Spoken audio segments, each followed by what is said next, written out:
And again, earlier, what we've seen here on campus, first, I think the big thing we saw were the helicopters coming in, offloading personnel. They didn't.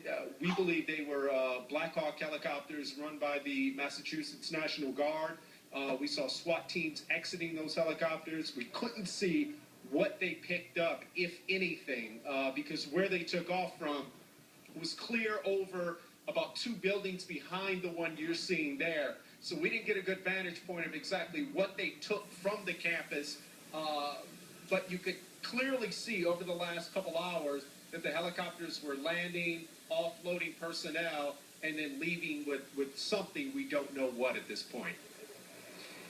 It's really fascinating to hear you say that students on campus saw him subsequent to the bombing going to the gym, walking around on campus. Did they happen to say if he was carrying a backpack? I mean, what I would like to know, and we may not know this unless the suspect is caught alive and is actually talking, but whether he was confident that he wasn't going to get caught, or whether he was armed on campus just in case he did get caught.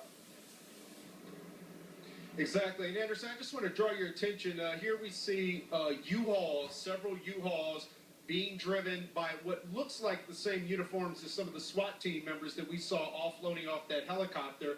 You can take a look. Here's another, the Sheriff's Department as well, with one of their, the State Fire Marshal, I should say, their van pulling out. So several vehicles also pulling out.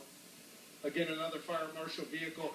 The folks that we spoke with basically say, I did ask one person if this backpack jumped out at him, and he said what you would think he would say. He would say,